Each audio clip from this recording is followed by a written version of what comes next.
Yeah, hi guys. Welcome to one of my yeah, Hearthstone cards assessment video. Yeah, since my last video, a few more new cards are revealed and I would like to talk about them today.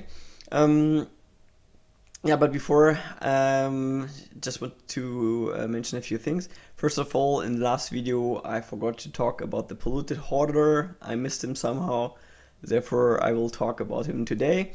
And the second thing is that when I'm discussing, yeah, how good the cards are regarding constructed, I try to, yeah, assess how good they are the single card, but not so much looking in which kind of decks they fit. I mean, yeah, for sure. Also in the future, I will maybe make some suggestions what could work or so. But yeah, it's just if I think that you think the card alone is good or not. It might be that a few cards are actually not bad, but they just don't fit in in a deck, so we won't see them even though they are good. Like for example, Troxor the Ursinator, which is actually a good card, but we hardly see him on ladder. Yeah, and the last thing, something I always say before is that although the whole assessment is just my personal opinion, I don't know for sure if I'm right or not. Neither are other pro players. It's really hard to assess, and nobody knows for sure. But maybe I can provide some new aspects you haven't thought about, or yeah. So anyway, don't take it for granted. Just keep an open mind yourself and make your own thoughts. So yeah, we start with the first card here. It's the one from which I should have discussed last time. It's a Polluted Hoarder, and it says Dazzle draw a card. And it's a 4 mana card for with 4 attack and 2 health. So it has double the stats from the Loot Hoarder and double mana cost. I personally think this is not a good card. 4-2 is really bad stats actually for mana, and for this you yeah someone need to have a really good um, effect. So here the drawing cards is always good, but it's just drawing one card, and the same you will get with the gnomish in inventor. uh, I hope I don't confuse anything. I mean the 4 mana card with 2 attack and 4 health, where you draw the card immediately as a battle cry. Usually having more health is better than attack, and you draw the card immediately, which is also better. It can't get silent and so on. So this card is actually better than this one because it's too weak. It dies, could die to a 1-drop. Yeah, you could compare it with Dark Cultist, which we see from time to time. But usually, if you play this, then you have a deck which, yeah, where it's not unlikely to draw more than one card, where you um, fill the board early on, and then when you play it, you have already a few cards on the board, and you sacrifice 1 or 2 cards, and you get those cards immediately. So usually, if you cannot get 2 cards out of it, you hardly play it, only if it fits. And yeah, sometimes you play it and just draw 1 card, but this is in most cases. Yeah, then you need a card which you're looking for, but you get it immediately. And yeah, I think the Polluted Hoarder is due to the stats, it's not good. Just drawing card. The Gnomish Inventor is better. Yeah, then in Arena is the same. Even though you draw a card, you can lose tempo so hard when your opponent has something on the board already. Just trades a really small minion, 1 or 2 drop into this guy. So yeah, I don't think it's a good card. So let's see for the next one. I have to look here on my tablet.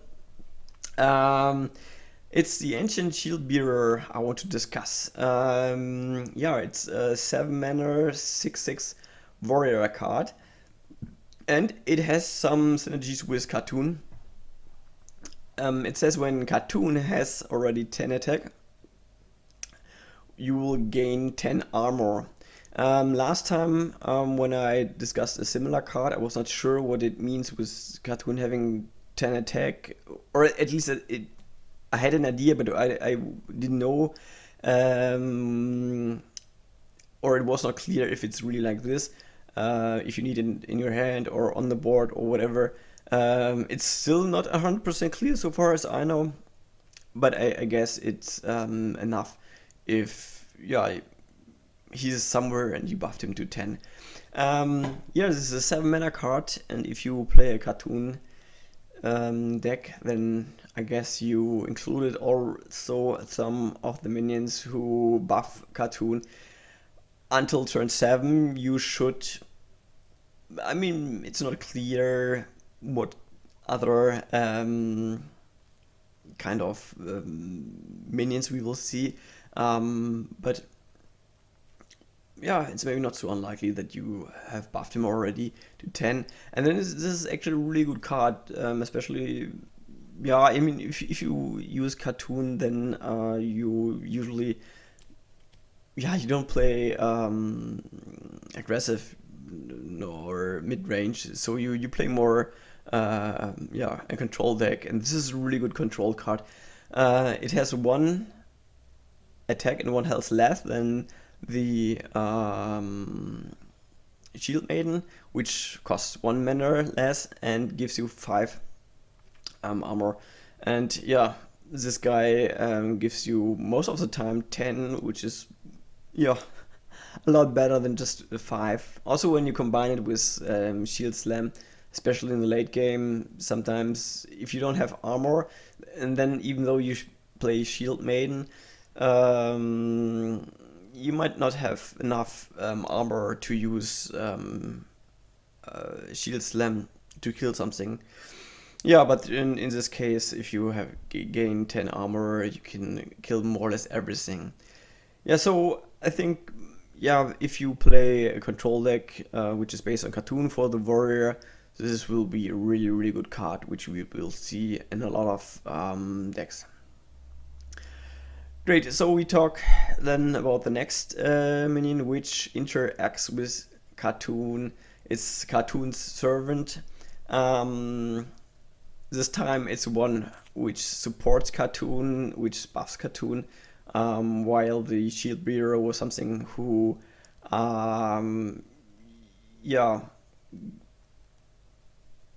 got something on his own by having Cartoon.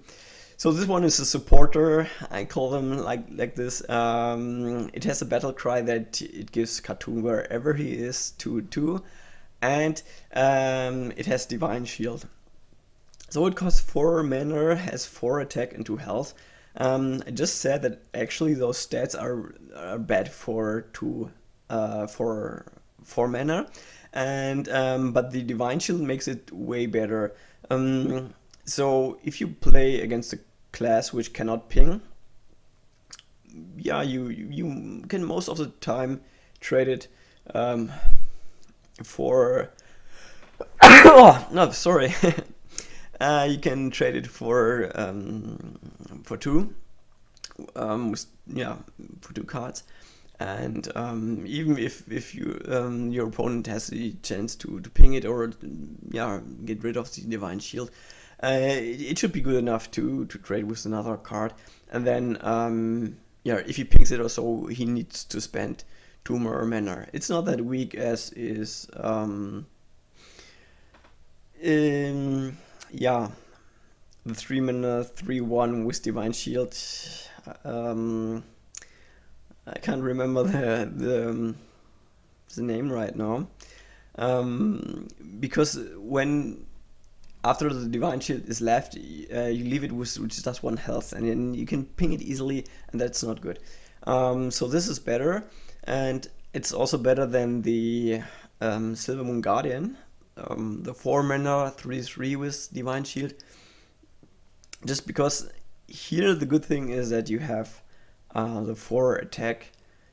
So yeah, if you can attack something with the Divine Shield, you deal a lot of damage. So it's way more likely that you kill something with this guy. With the Silver Moon Guardian with 3 attack, yeah, if your opponent, I don't know, plays a spider tank, for example, you would need to attack and then you could attack back. So it would trade for 1, and Cartoon's Servant, yeah, don't have this problem. So now we come to the last 3 cards, which are all similar. The concept is the same, and this concept is a new idea Blizzard developed. So they are 0 mana spells, and you spend all the remaining mana and you get something out of it, depending on the amount of mana you spend. So we start with the Priest card here. It's the Forbidden Shaping, and for the mana you spend, you get a minion with the same mana cost, but it's a random one. So the good thing of this card is that you can be really mana efficient. So whenever some mana is left, you can play it. This is especially good if you have a turn where you might be not able to play something reasonable. Maybe all your cards are more expensive, or you just have a shitty 2-drop, or you have some spells you don't want to, or you can't use them right now, and yeah, playing nothing for 1 turn is really bad, or just playing a really small minion. So if you have this card early on, and all the turns you can more or less play something on curve, which is good enough. You can just save it for the case you don't get anything good, and then yeah, if you need it, you can play it, and then you're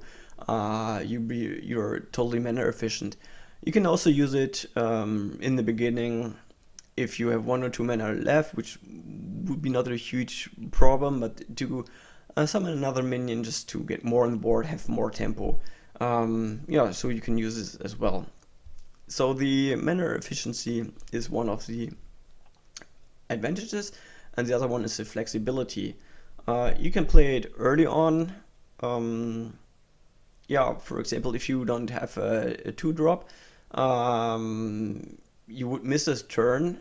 You wouldn't be mana efficient, so that's it's somehow you cannot just split those 2 aspects, flexibility and mana efficient. So in case you don't have it, you get a 2-drop out of it, or you want to play tempo, then you spend the rest 1-2 mana for this card. Yeah, or as I also already mentioned, you save it just to be sure that you don't have a really bad turn during the mid game, and yeah, you can also use it as a late game card. Yeah, this is, since you can also use it later and early, it's really good, the flexibility. And especially if you use it later, also the chances that you get something good out of it is not bad. So with this, we are already at the disadvantages of the card. So the random minion you get, you don't know what you get, and sometimes some of the minions have battle cries. The battle cry won't trigger since it's summoned by this card. And then you have a minion which has not so good stats. So you might end up, yeah, maybe just with a Javelin Scarab on turn 2. So you have the risk. It's a little bit with Unstable Portal, you also don't know what you get. But it's really, I was thinking a bit about it, but it's difficult to compare those 2 cards. Yeah, and beside the chance that you get a weaker minion because of Battle Cry, which doesn't trigger, you also don't know if this card is fitting in the concept of your deck. especially, actually I'm talking about constructed right now. Usually there's a strategy behind it, but yeah, you don't know what you get, and maybe, yeah, maybe it's not useful, but it's helping you to curve out really good. So that's really the good thing. And later on, yeah, I saw some assessment on the internet from turn. No, if you spend 5 or more mana, you probably get something decent, especially for 8 or 9 mana. This is really good. So I think this card is a good card, but it's also what I mentioned before. It it's depending on what kind of deck you're running. So even though it's a good card, it might not make the cut for the good priest decks. But itself, the card is good, and that's also the reason why it's really good in arena. You don't usually don't have so much synergies between the cards, not such a strategy. So and you are being mana efficient and playing every turn something is really good. So this card is actually really good in arena. The next one I want to talk about is Forbidden Flame. This is the mage card, and yeah, this one deals as much damage as you spend mana to a minion. This card is difficult to assess. I'm still not too sure, but I don't like it. It's, yeah, it has the same. So first of all, here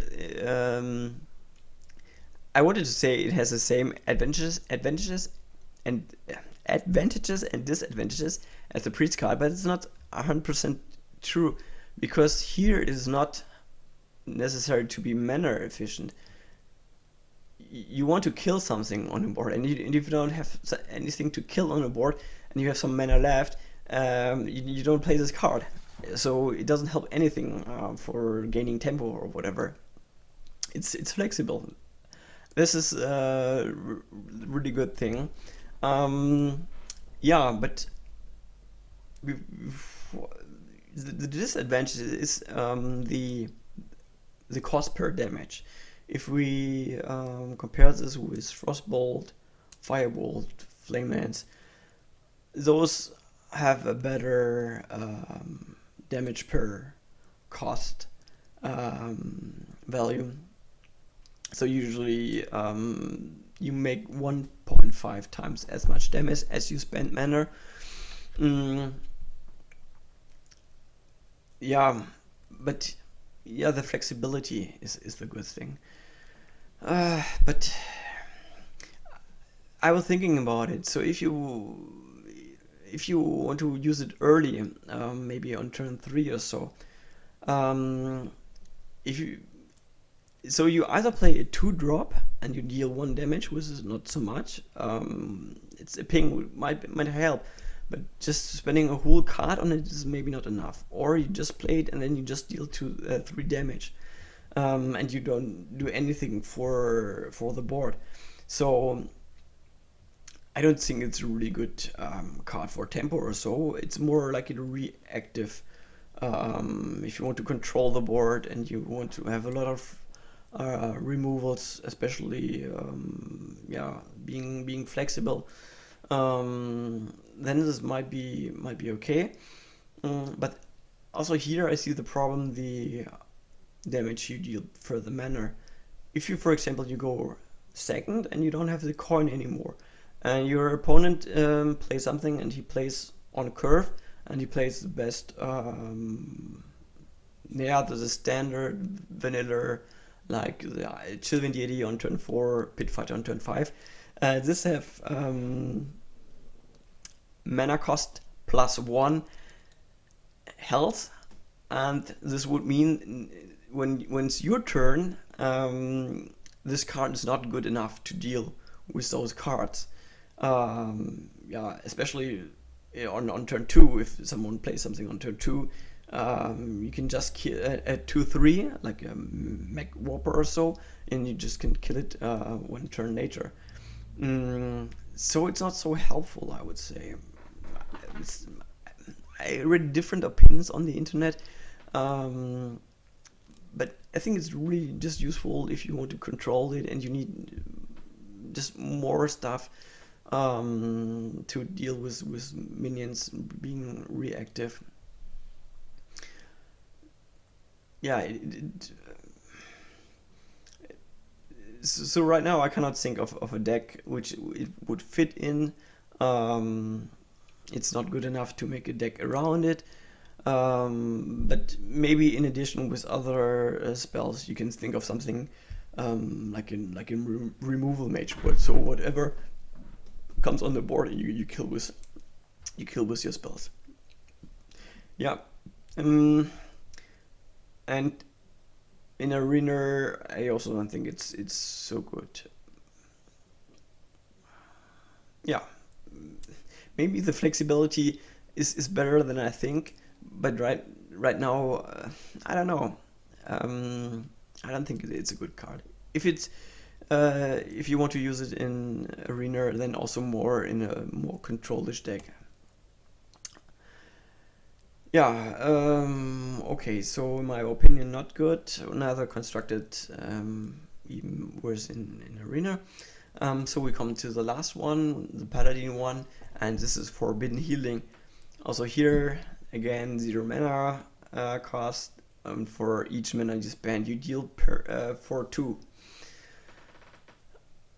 And as well as the mage one, it's also not so hard and not so easy to SSS card. In constructed, I don't know if it's so good. If you see Holy Light, 2 mana, 6 health, and you don't see it at all. You don't see it at all. So if you use this card, so when you use this card early in the game, I don't think so. Usually your health is quite good. If you have 2 mana left, you use this card to heal your hero from 24 to 28 or so. I don't know. I think it's a little bit. Yeah, you're wasting one card for it. It's not good because it doesn't do anything good to develop the board. And later on, when you can spend more mana and get more heal, then yeah, you don't play anything with it. I mean, assuming that you play only this card this turn. But then, if your opponent has already a board, he will attack you again, and then, yeah, the amount of health you get, it will be lost in the next turn, or yeah, I don't know. It might help to survive another turn if you're searching for something, or if you have a deck where you don't start so fast, not so, yeah. Yeah, you don't start so fast, but maybe your opponent is attacking you, and then you can stabilize somehow. You take over the board control, because also your opponent is going faith then, and you making efficient trades. So in that case, that you take over the board, and but are afraid that you're going to die soon. So for example, if you play against a face hunter, which usually don't have a strong board, then it might be actually quite good to use it also on turn 6 and heal for 12 or so. In those cases, this can be and can be a good card. Or as I said, you want to survive one turn longer. For example, if you playing also really control-ish reactive. Yeah, maybe you have Wild Parameter equality in your hand, and you want to lure your opponent to play more minions. Yeah, you could think of this. So, for example, anything can happen if you want to get to turn 10 to play your card, this might be a card to survive one turn longer. Or you can also think about doing some stuff with Molten Giants. Yeah, you go really low with your health, making a board clear, also White Pyromancer and Equality, Molten Giants, and then you heal for the rest for the mana, so you get out of the reach from your opponent. Could potentially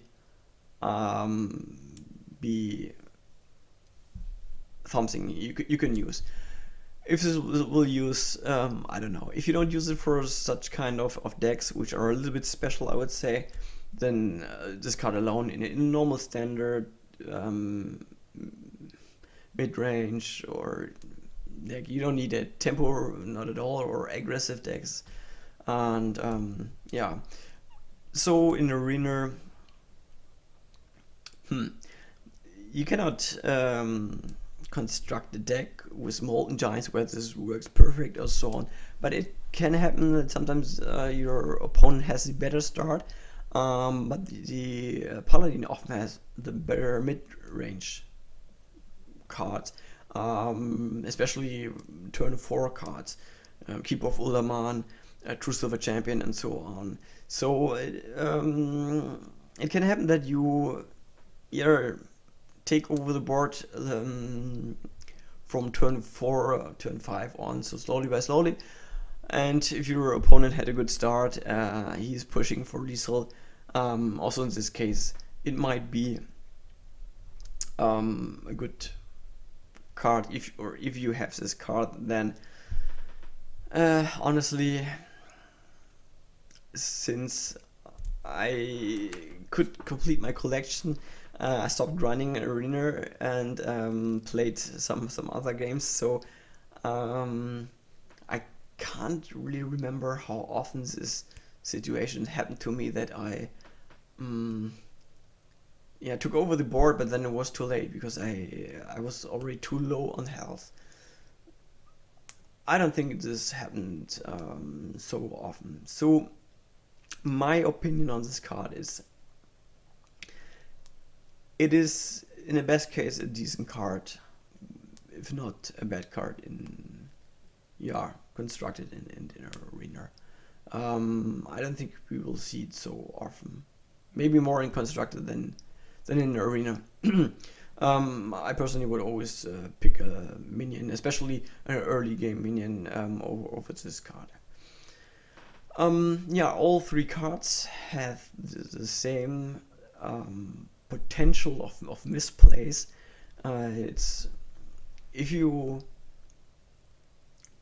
want to not only play this card, you also want to play another card, just using your remaining mana crystals. Make sure that you really think of that you play the cards in the right order, and then you also need to consider, if you play this in this order, will my card will have the same effect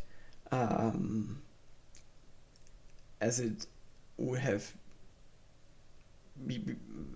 if I would play it on before I played the other minion. Okay, this was confusing. I have to admit that. Anyway, but I think you know what I mean. Why there's a huge potential for misplays. Oftentimes you see, or maybe I can do this, and then I use this. I can spend this mana, or I just have to play this card first, and then you figure out, oh shit, it could have worked the other way around if I would have played first the spell for 5 mana and then play the minion. But it's not working this way, because you spent all your mana. So watch out. It's a huge potential of misplays. Okay, great. So these were the 5 new ones plus a missing one from the last time. Yeah, I hope you got some new ideas about this card. I could tell you something new which you didn't consider before. Yeah, that you like this video, and I would be happy if you also will watch my other videos in the future. I will also try to give a detailed assessment of this guy. I hope it was not so long this time. Next time I try to make it a little shorter. So hopefully we see us next time.